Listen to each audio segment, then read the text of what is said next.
created to have some fun together, sharing and singing. So, join and enjoy. Our love for opera brings us together. Thanks for being with us in this trip. For today's program, and for this season 8 of Spectacular Singing, we have a very special piece of music because Katya will be sharing with us from the Russian composer Alexander Alabiev his Nightingale, or as they would say in Russian, Solovey. So I think that Katya is willing to share with us a little piece of this song just to get started. Мой соловей, доносистый мой соловей, соловей, мой соловей, голосистый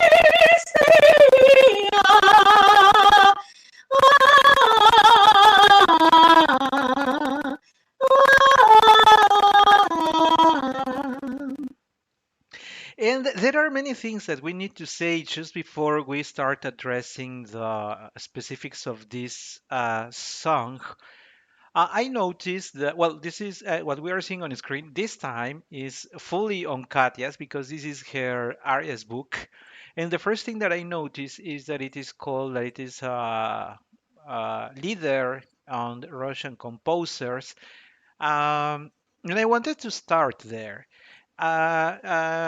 Composer Maestro Alabiev, the years of his compositions are he's of the same period of Beethoven and Maestro Rossini, as maybe the last days of Maestro Mozart. That's the period of history that he lived. So we are talking we are talking about a song that was composed over 200 years ago.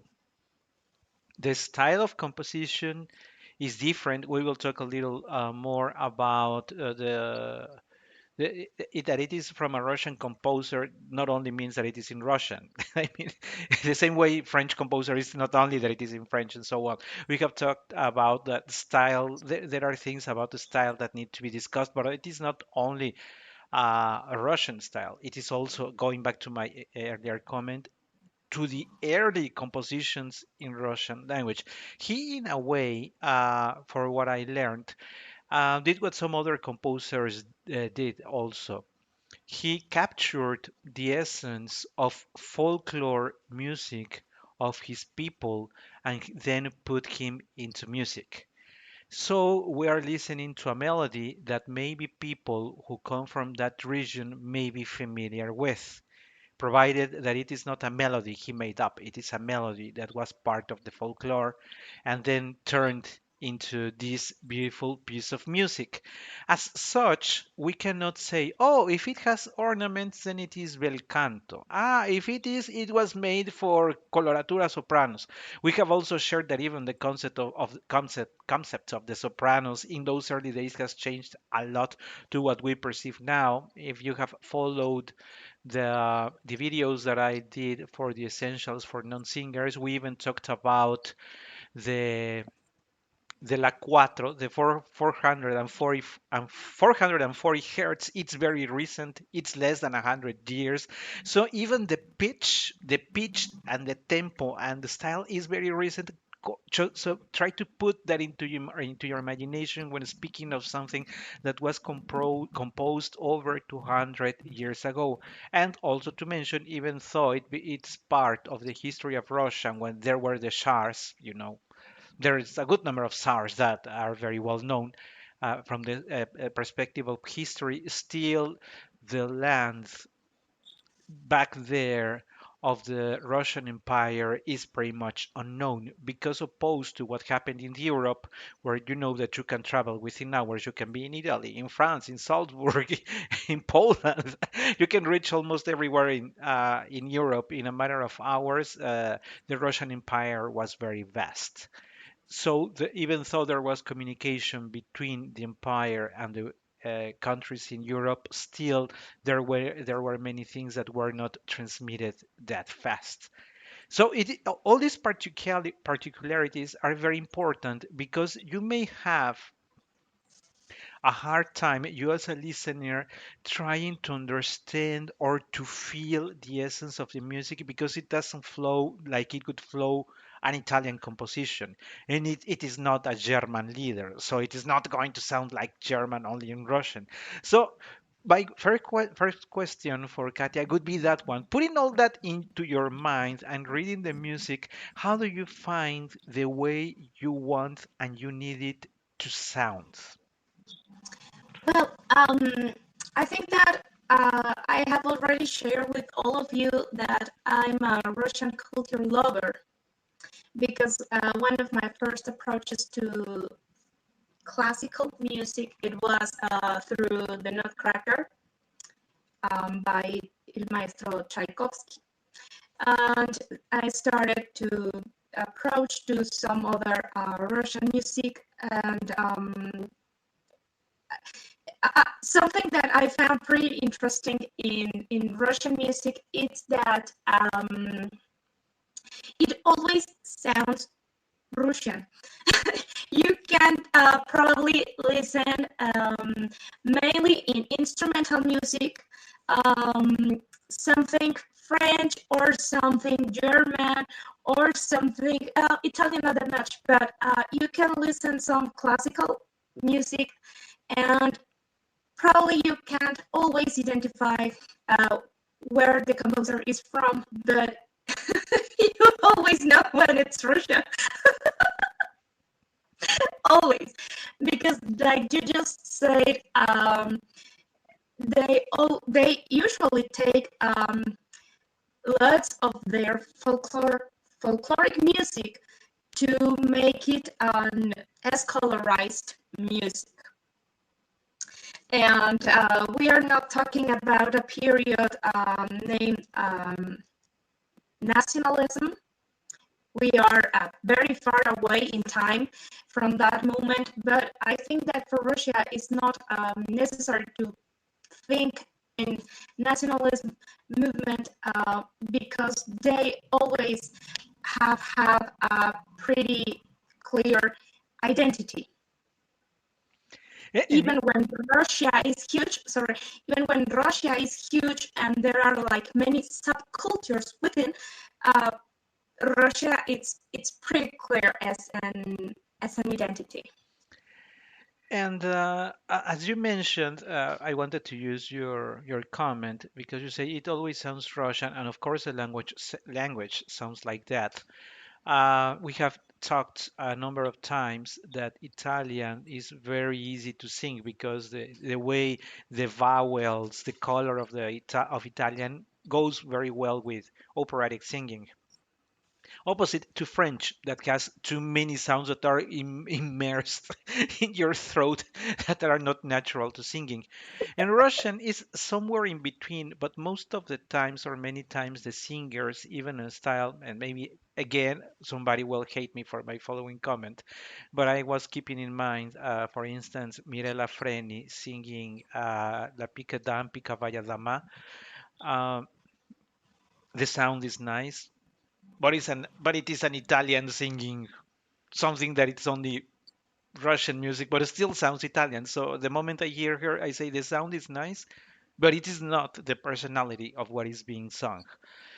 Um, and that adds to the complexity because not only we're talking about a good amount of time in the past, we are a different culture, a different language.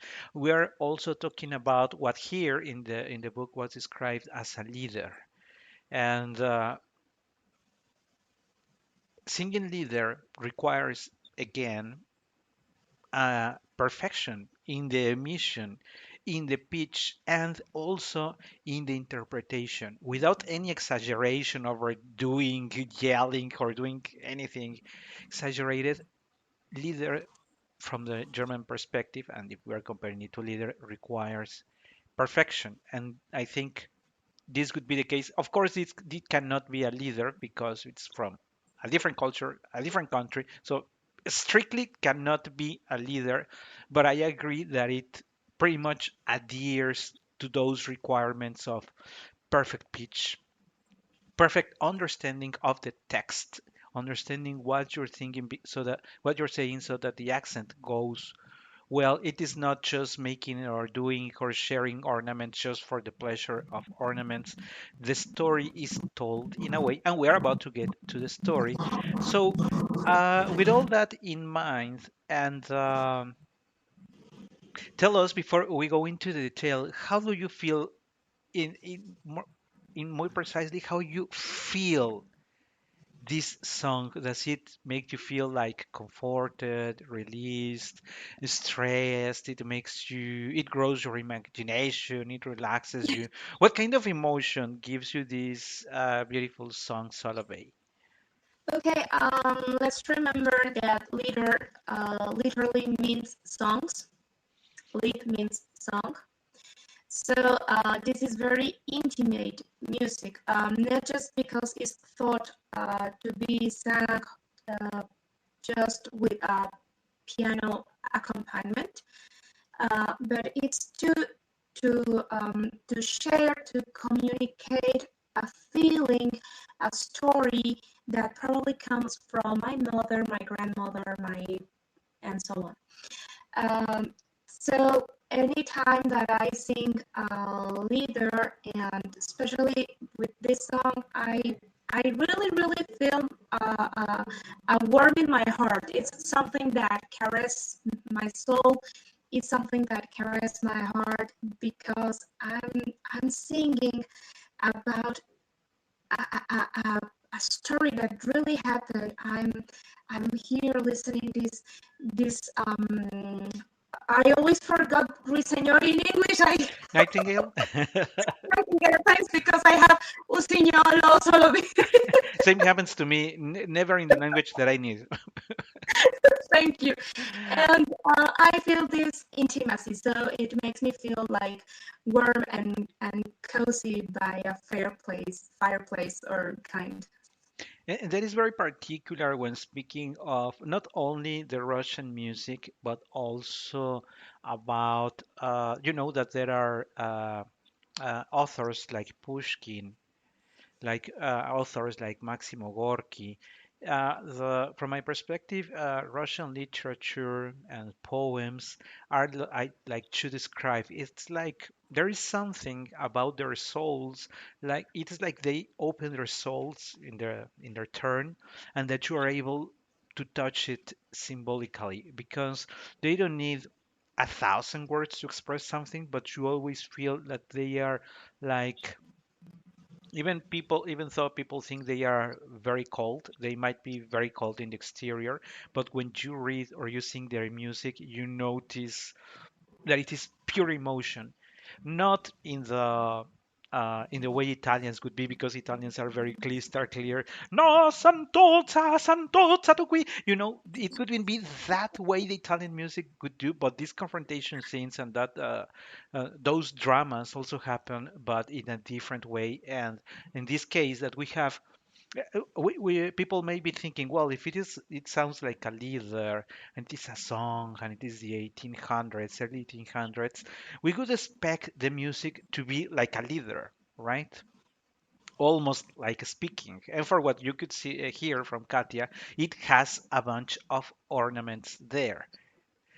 So that would be my next question. Knowing the intimacy of this song, how do you go through the emotional part and the ornaments, and that they still make sense? You see, not that you are going to we're about now we are already are about to start talking about the content of the piece, but it starts preparing until it reaches the ornaments, but that there is no rupture, that you have a lyrical soprano and then jumps into a coloratura that changes the flow of the melody. It needs to be a continuum of how the emotion is being built. So in this case, how do you approach to this music? Well, remembering that it's an intimacy moment, probably it's like a kind of telling a story, telling a fairy tale, and if you are talking about probably the princess was walking through the forest and you start to make noises to represent what in the forest is going on, I feel this kind of ornaments reminding the no please the nightingale The Nightingale, yeah. reminding us the nightingale. I think that would be the way to justify for saying it's somewhere, some way to justify the ornaments. Of course, you are talking to the nightingale. You are not the nightingale, but if it's a dialogue, of course, you can remind the nightingale's voice through your ornaments. Exactly. It is a dialogue. And why don't we now really get started on the words? There are many repetitions, of course. The text is very short. Of course, there are repetitions, and that's why it seems to be longer, but it is not. And I wanted to call your attention to everybody here that we are going to have a tempo of andante con espressione, which for if you haven't seen the videos, I again send you to the essentials for non-musicians or singers, where I explain about these notations about andante, presto, prestissimo, etc. Then you would see that andante, to put it simple, andante means it's not very fast. It is not going to be super quick. It tends more to the slower side of the tempo of the emission of the sounds. So that gives us the first spirit that the voice is it's going to take its time to build on the notes and the context. Even though we are going to see many notes, like in this bar here, it is not going to be like Olympia or the Queen of the Night going like 40 notes per second. It's going to be a No, good number of, but this time you will have your enough amount of time so that the note can be identified clearly as it reaches each of the notes there. There are, of course, some machacaturas here, some machacaturas there. And the next thing that I wanted to call your attention to is that the complete song is not really high in the pitch, tends to be more to the medium upper rather than to be in stratospheric with additional lines to the score because it is at the end and it is at we don't need it that often, so it goes more to the center of the soprano voice. And that also gives us the idea of this dialogue. If you're having a dialogue with a bird, in this case a nightingale, you're speaking to him like in close to your natural voice, right? Not like, hey, I am competing with you, bird, again from the beginning. No, still, no, you're not Fiona. no, you're not that one. So, and after all these preliminary comments, let's get started. So the song starts stating Salove, and it calls my attention that uses the possessive my Salove, referring to my nightingale. So it is not you bird over there. She has made it her own. So it says nightingale, my nightingale, which is a very nice way of referring to a bird. Because many of the other songs, because remember that the sopranos are into making songs and singing for the nightingales. I was telling Katia that maybe why don't they try ravens or crows or pelicans or anything else, but they like nightingales. There are many of those that refer to the nightingale as you. In this case, she's saying my nightingale.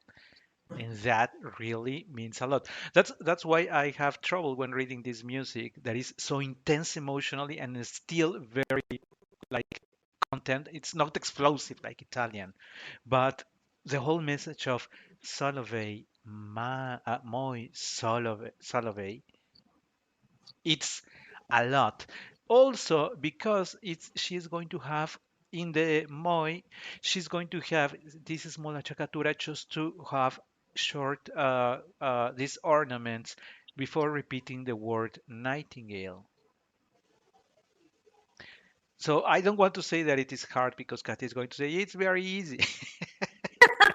Because it is But think of the emotion that keeping these small ornaments, making this achacatura clear,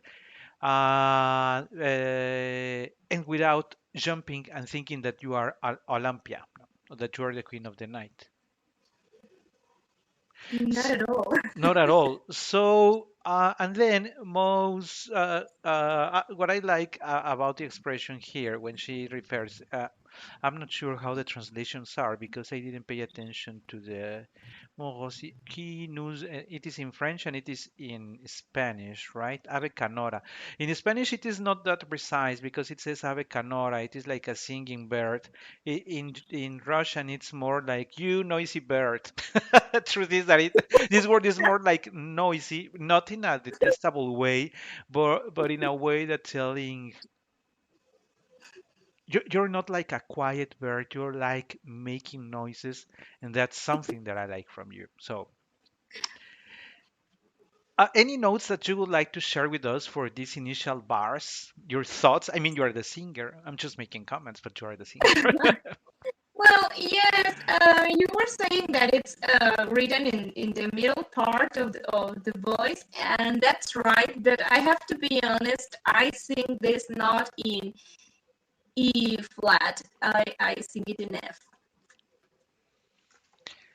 Don't you think, now that you made this comment, don't you,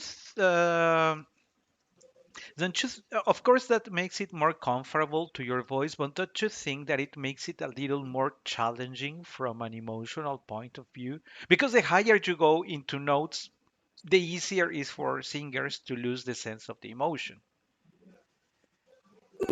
Yes, but I really try to don't lose the idea, and I think that particularly in my case, it helps because I have a very high voice. If I sing in this pitch, indeed I start to think more about my emission, and I probably lose my connection in this sense. And I think this is also a very good opportunity to share that Slavic voices, I think I commented it on the episode on the chat GPT and Maestro Tchaikovsky. That's when I talked a lot about Slavic voices. Slavic voices tend to be more central than Latin and Italian voices, and then tend to have a very nice bright voice in the center, and for that reason they do not have this easiness for high notes. Yeah. Of course there are singers, but most of them sing like in the middle register, middle low and middle upper. Most of them, they are very powerful voices, but really powerful voices, are very solid, very nice sounds. So that wouldn't surprise us that uh, Maestro Alabiev wrote this piece exactly in the range that would be comfortable for a Slavic voice. Of course, a voice that is higher is not going to feel that comfortable with this range of singing. But let's keep up moving with the song. So she has already talked about my Nightingale and this little noisy guy that it is my Nightingale, and then she asks, where are you flying? Ty kuda letiš? Где всю ночку пропаешь? Where are you flying? Where are you flying and singing all night? If you see, what I noticed when I read the words, it's like she's building a very strong bond with this little bird, with this little guy, because she could say, "Ah, you beautiful, beautiful bird. Ah, you sing so beautiful, beautiful bird. Ah, you make my life happy. Ah, you are happy when it is spring." But it is not referring to that. She's like very interested in the life or in what this little guy is doing. And that looks nice, right? It is not like, ah, yeah, that bird over there. No, it is my Nightingale. Hey, beautiful, nice boy, where are you going at nights? What are you doing during all nights? What are you singing? She's really interested in the life of this little nightingale. That's the other thing that caught my attention. Yes, Uh, yeah, go ahead. Sure. I would like to share that lots and lots of this kind of Russian music, the folkloric songs, usually describes scenes uh, from the life in the woods or the life in the fields. It usually describes how the life is, and it paints a landscape of Russia. And I think that here we can find this girl having a simple forest or field life where probably one of the most beautiful things she has is the voice of this little bird. That's why probably she's so interested. People who are in contact with nature tend to build these stories and their lives around the nature they are surrounded with. In a way, people originary from the country that we now call Mexico, because I am keeping in mind a song that is called Caminante del Mayab. And the thing that I find very emotional also about singing Caminante del Mayab, which for a tesitura like mine, it is not difficult, but it is long because it has super long notes. Caminante, which if you have any tenor or baritone, it turns into a competition of seeing for how long they can keep the bars of the song going and make a horrible mess out of the song. But the original version of the song refers and speaks and refers to the animals and the sounds they make. And I am mentioning it because the same way it is Caminante del Mayab is a region in Mexico close to where the Mayab is the region where the Mayan culture was developed. So it refers to the people who traveled between the Mayan cities and what they saw. Ah, we saw a bird and we saw the kaab and we saw this and we saw that. Oh, I can see the noise. I can hear the noise of this bird. And they build a relationship with those animals they encounter on the road. Of course, this it is not a road and it is not traveling, but I find the same type of emotion of someone who bears a simple life with the birds, in this case the nature, the nightingale that she is exposed to. And from an emotion point of view, that's where I say it's kind of complicated because you exaggerate and then it feels artificial and you sing it plain and people notice that you don't really feel the relationship between the two parties. So you have to find that emotionality and the way to project it correctly in your voice so that it is believable. I was sharing in the week with Katia as well some of the recordings that I found. My God, I recall that I told her of two that I said I couldn't hear for more than 5 seconds. It was just the woman, the piano, and singing "Alabiev, my Alabiev," like singing anything. And a song of this quality, of this manufacture, cannot be sung like, oh yeah, oh Nightingale, my Nightingale, like anything. No, it can't. Any other thoughts that you have on the words, Katia? Yes, you were saying that Slavic voices are huge voices, and that's true. And that makes me think that it's also written as andante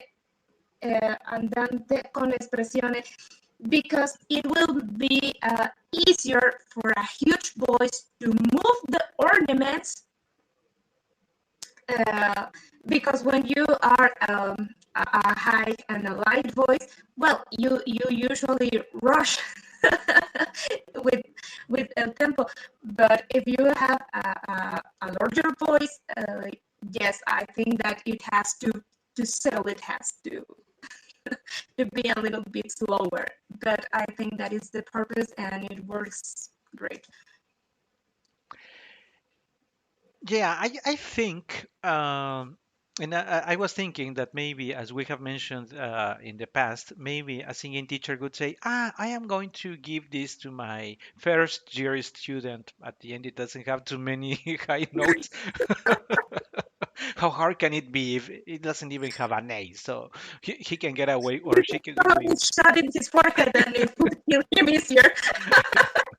Because it is well, let's go back to the point where you say that it is easy, but when you are beginning your career, you are so focused. That's one of the things that I criticize a lot. When you're starting your career, you're so focused on the sound and the technique that you usually forget interpretation. And you cannot get away with a song like this if you forget interpretation, because it's going to sound like anything. I went to the mall, or I went to the supermarket and I bought potatoes and milk. And it's going to sound like that. It's not going to make it. It's not going to work. Milk. No, you cannot play around the E just because it sounds nice. Make it believable, because you can also decide on what syllable or what word to emphasize something, so that you make it mine, having passed the test of the technical of the technique that you're going to use. But you have to attack one thing at a time. If so, when you're starting your career and you just say, oh, I want to make sure that my si bemol sounds well, but the interpretation is horrible. That, and don't think that because you see a singer who has been on stage for over 10 years, he's already mature. You can hear many examples of people who are after 10 years on stage and still haven't understood anything about what they are singing, because they sing everything the same. Mhm. No accents, no nuances anywhere, no understanding of the syllables. Uh, no understanding on how they can play with a phrase, with a sound, with a legato, with a pianissimo, how to play with the forte. They don't do anything. They don't even read the scores. So how do you expect them to be able to do something else? So it is not a matter of the number of years you're on stage, but on the quality of progress that you have made to access to a song like this. Why don't we go to the second part of the texts, where we have Solovey, let me see. It is page 6 on your copies. Solovey, my Solovey, Golosny. We are still on the repetitions of the Golosny Solovey. Let's move to the final, well, to on the page 7, where we have these ornaments, the series of ornaments that you may say, hey, we finally reached Adele from the Fledermaus. We're finally having something like that. The preparation is, it is true that uh, there is not a phase where you start rushing like accelerando in the previous bars, so that you jump into the ornaments. You see, you come from andante and slowly moving fast until you reach the ornaments. They are right after what is still composed in the same style of the previous bars. Taking that into mind and understanding that you're going to tell us that it is easy, Because it how are you preparing emotionally and technically to reach the bar where you're going to be able to play a lot? well, um, I think that the two last bars before this cadenza makes the entire sense of the phrase, because you in this moment are just living your air flows. When you are thinking somebody that you love, you usually say, or you don't say, but it sounds like, you release. And that should be the idea of this cadenza. I know that it's it has lots of notes, but you should feel it like just this idea. We have I lost this sleep.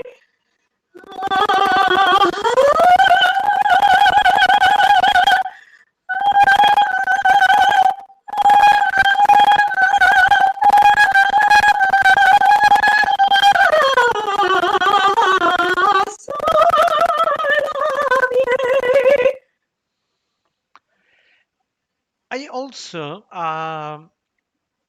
wanted to stop around for a second or a couple of minutes on the cadenza because you also mentioned it. It is a long series of notes, and maybe I don't know what your advice would be for a cadenza that is this long. To work it, to think it complete, or to work it in pieces and put it together later. What would be your advice to? Because the thoughts of a singer are, oh my God, these are way too many notes. Do I sing randoms if I hit any of those? Nobody What if will I notice. just pretend that I sang them? I just pretend I did it, so nobody notices that I skipped two or three out of the ascending scale. Be- because there Yes, are changes in semitones. I mean, yes. In this case, I started because I still remember how I started. I started singing note by note, almost in staccato.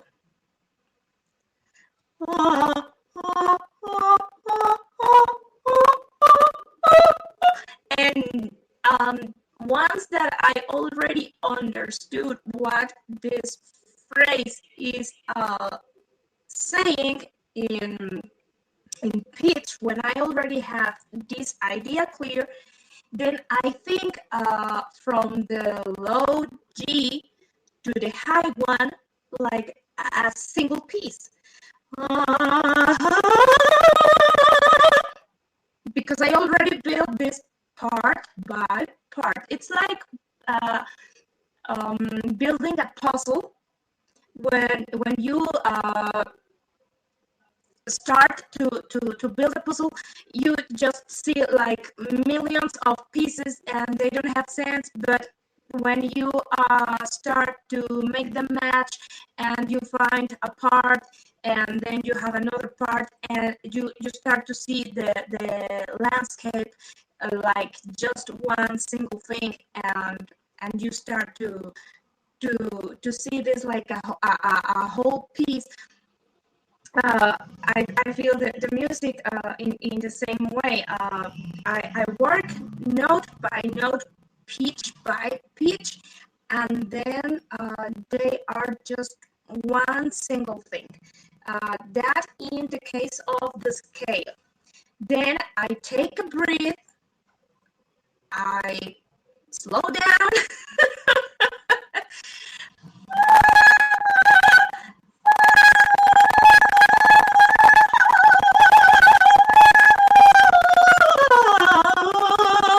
always taking care of the emission that it doesn't feel like you are in a free fall and you are gonna hit with the ground because that's gonna kill the lead. And when you are uh, descending, but if you have a higher note ahead, like this E flat, where you say Salabie, I would recommend to think your emission from the F. We have G, A, G, A, G, A, G, A, G, A, G, A, G, A, G, A, G, A, G. That F connected to the next E flat in emission. Not in pitch, obviously, because you are gonna descend, yes, but keep that note in mind, that pitch in mind, to keep your position in a high position, and that will make your sounds like a single thing and not with that many color changes. because I think we haven't mentioned it, or maybe I mentioned it when I talked about La Donna Immobile, but maybe we can extend that comment now. That singers tend to get lost or have this tendency to get lost in the cadenza. And if you notice, this cadenza has, I would say that it has too many indications from the composer. So he has a very clear idea on how he wants to sound it to sound, sorry. He really knows, and he gave you, for instance, he gave you the Fermata de Calderon here so that you can keep it. And of course, since it is a cadenza, there is no music by your side, so it's basically your voice. But he says, hey, but you're not going to do exactly what you want. You're going to start here. You will be ascending here, taking your time. Then you are moving to this guy who immediately will be moving between two adjacent notes. You're going to wrap and then you're going to continue here. And as you said, and that is very important, and that's why many singers get lost because they know with what note they start, but they hardly ever know with which one they end. In these random throwing away notes, and you can see it in many Lucias de la Mermur when they go to to their mad scenes.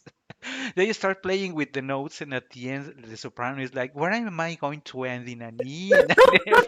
Oh my God. Whatever happens, people are going to get me an applause, and so they say, "I'm going to hit something higher than a G, and people will get me the applause, and I will sustain it longer so that they see it is nicer." But it is not. The truth is that she got lost. She really didn't prepare the cadenza well, and so sometimes it sounds messy.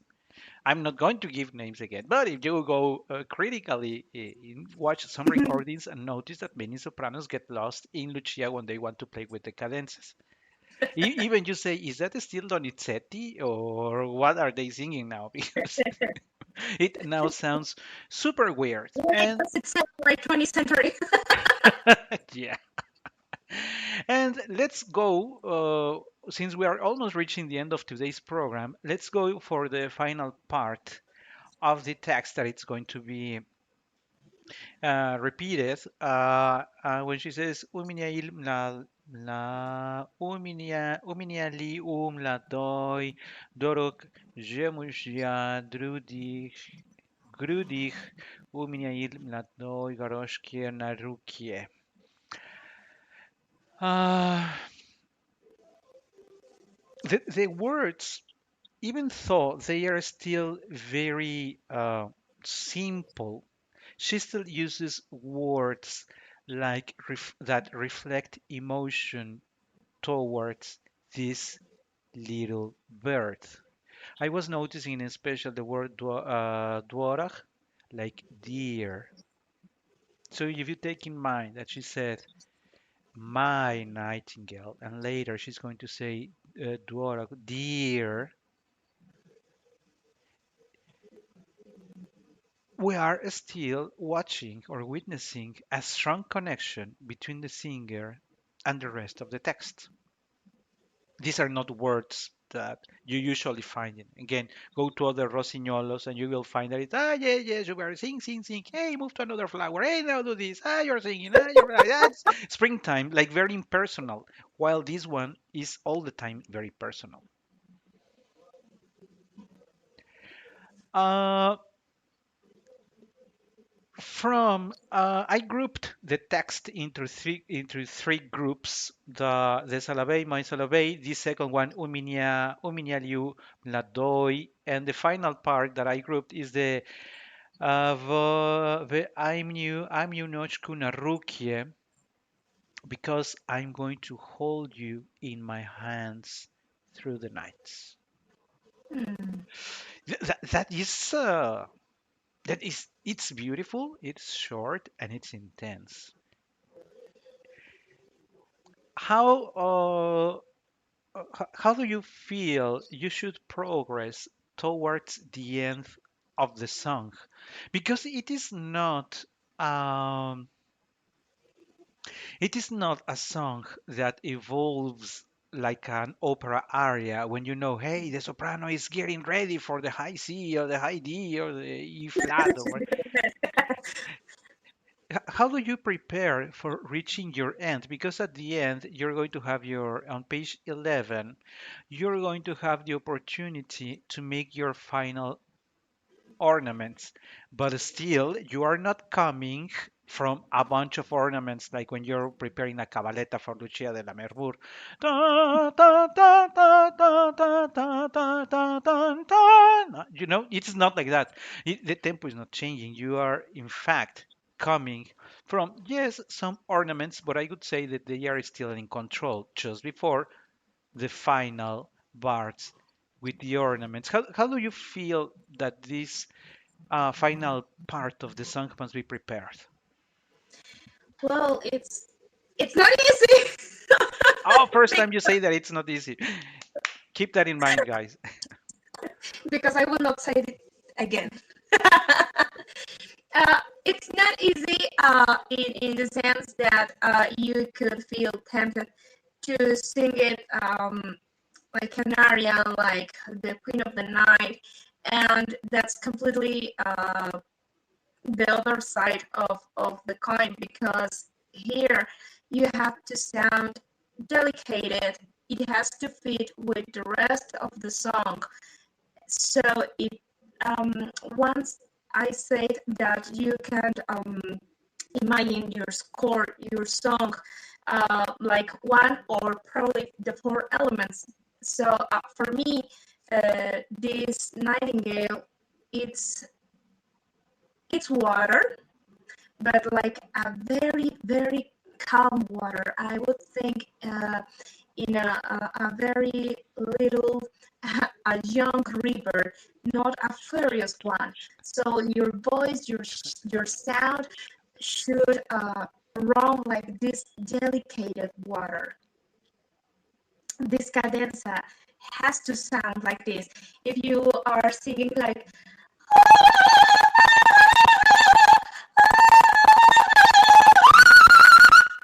no, it doesn't work.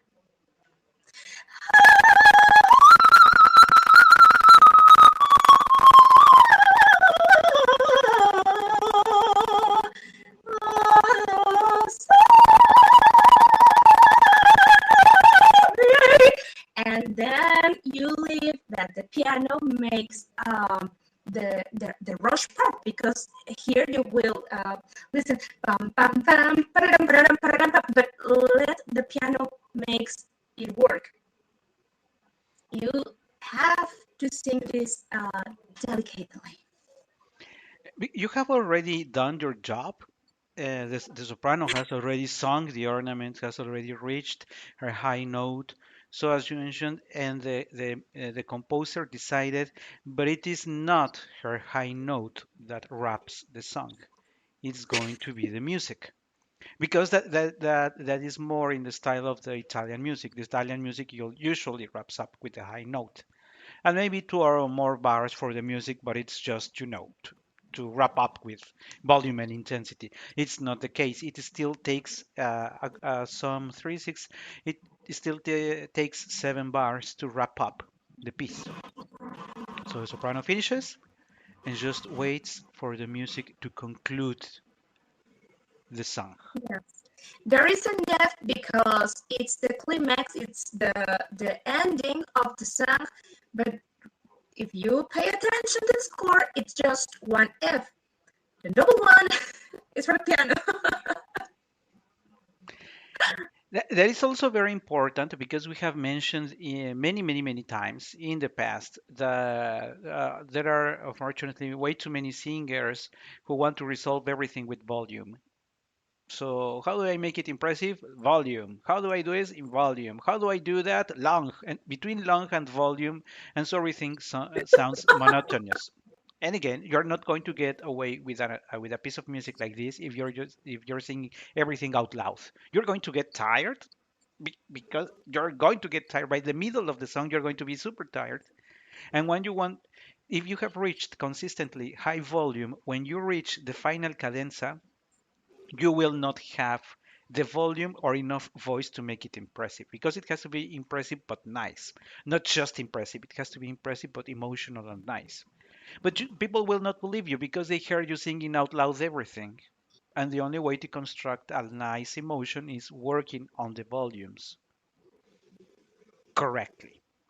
And and don't try for the final solo A, don't try to add any high note at at the end. It is not required. It is not needed. Don't extend it for longer. Just you did your job. Let the music continue and wrap up. Any final thoughts on this beautiful piece of music, Katia? Yes, there was a teacher at the university that usually like to say something like, in Spanish it was, el viejo truco de hacer lo que dice el papelito. The old trick to do what is written in the piece of paper. So if it's written an F, I will sing an F. If it's written a middle C, I will sing the middle C, and that will work for sure. That's if you have perfected it enough so that you can start thinking of doing something else to make your own version, but that will come later. But believe me, before you master a song like this, it's going to take you a good number of hours. That's right. Well, with that being said, I would like to thank everybody for having followed those. I haven't mentioned it, but you know that it keeps growing. So you can read on the screen that we have listeners in 692 cities, 692, but today they are 695. We are so close to 700, and I think that next month, remember that the premiere for the spectacular singing is on the second week of each month. So next month for this season 8, I think we are going to be able to share with you a very positive surprise. I think it's going to be something that everybody is going to love. Katya and I have started our conversations on that, so keep tuned to find out. With that being said, thank you very much. Thank you, Katya. Thank you. Thanks, everybody. You can follow our channel for the latest updates and more content. Opera will love singing, in just one word. Link in the description of the episode.